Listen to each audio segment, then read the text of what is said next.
Hi everyone, welcome back. I hope you all are doing great. I'm doing okay. Welcome back to 10 on the 10th, hosted by Meadow Scrapping Chick. On the 10th of every month, we post 10 Christmas cards that we've made in the hopes of having enough Christmas cards before the end of the year to mail out in preparation to not be frantic around the holiday season. I have I'm trying, I guess, to use my scan and cut more. So a lot of the projects that I told you this at the beginning of the year, I'm going to try to use my scan and cut more. And I wanted to try to dedicate 10 on 10 to the scan and cut, but I really, really like that cardinal stamp from Stampin' Up. So January was the cardinal stamp, and then last month was Santa that I just used regular scrap paper for. And this month I decided to do something different. I went into the machine. I made some Christmas trees. I want to make like a little card layout and just put a sheet behind it and put it on card base. That didn't really work out the way I envisioned it in my head.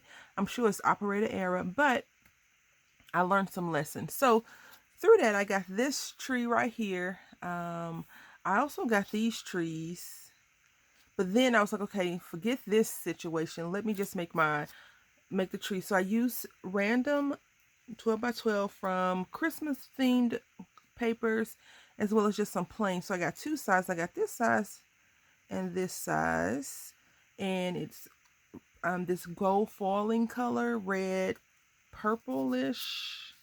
Is this purple? Mauve, green, and then I tried to use some loose paper studio paper. And some of the paper studio paper is thin, very, very thin, and so it didn't come out great. It tore the paper, so I'll just use the scraps and something else.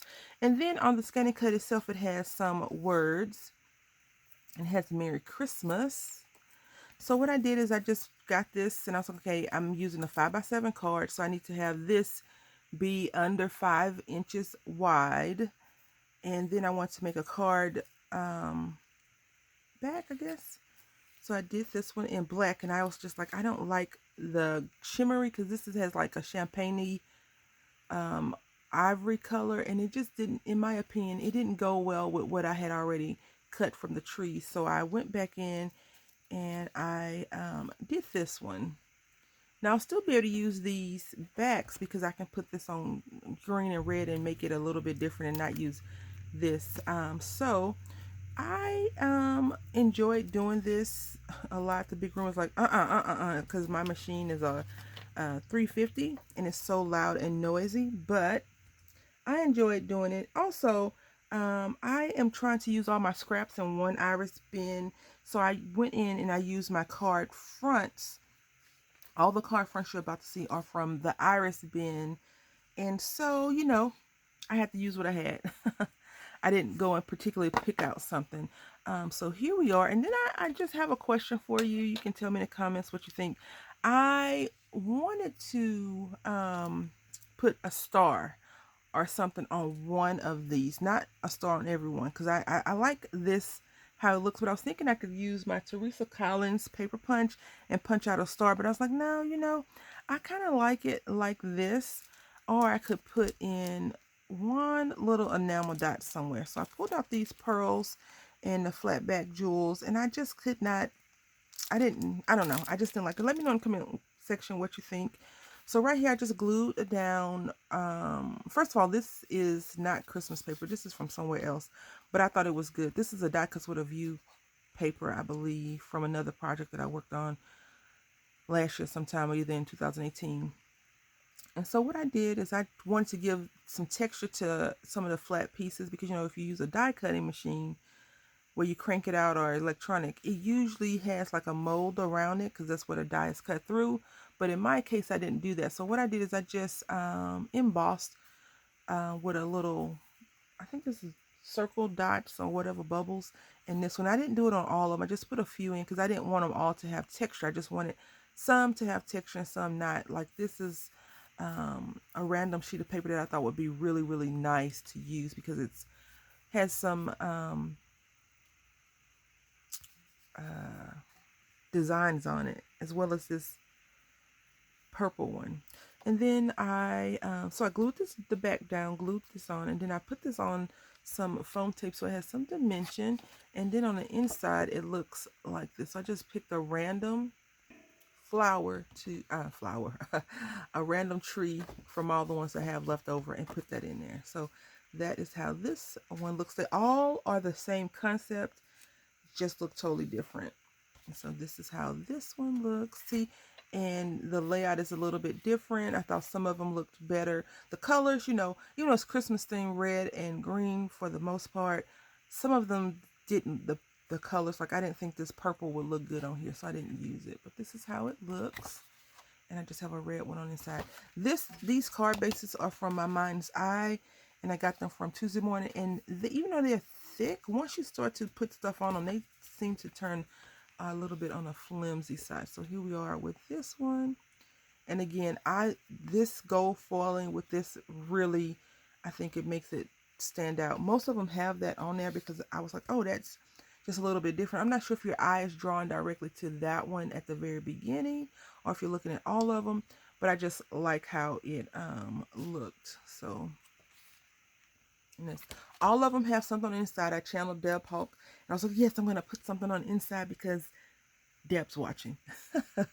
Not that she gives a crap if I put something on the inside or not. I just always like to get that inspiration when her cards are never naked on the inside. I don't think.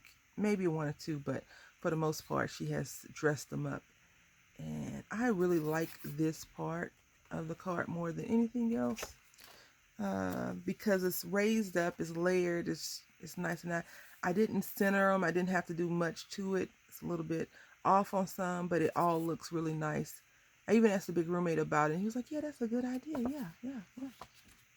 We're gonna be finished with that machine.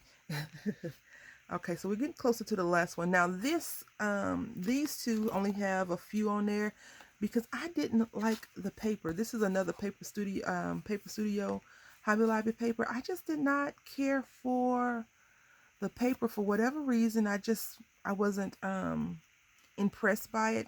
So I kind of was like, okay, what can I do to make it look good and not be blah to me? So that's what I used. And then, okay, so you see these are almost the exact same, just a little bit different. Now, the one color I'll tell you that I really screwed up on is this green right here. This green, to me, is so bright. It's more juvenile, in my opinion, versus adult. So, you can definitely get this to your grandkids, in my opinion, or a younger person that likes or someone that likes these bold colors. So what I did is, this is a boo-boo sheet of paper, the white trees. And I was like, oh, let's just use that. Let's just go with it, okay? Because it's going to be fine. Overall, it's still decent. I just didn't like it. So then I just put some red Christmas trees on top of there. And this is another boo-boo that I made. And I just put it directly on top. And that's how it came out. And this is a boo-boo. These are boo-boo pieces. So we're right here. This white Christmas tree is just a die cut piece that I just turned over, and I got a white Christmas tree, and I thought that would be really good. And I want to try to pull your eyes not only to the green or red, but just a whole focal. So that's why I put this green on top of there. That is all that I have created. I try to do at least 10. I don't think I have motivation to do more than 10 of the same card. After a while, it kind of gets boring to me. So I think next month, maybe I'll try to do 5 and 5, 5 of one type and 5 of another. But we'll see, because I do like having 10 similar cards. It's really fun. This background is so pretty to me. I want to say thank you all for watching. Please click on the description box and check out everyone else that's participating in the collaboration. Until next time, happy crafting.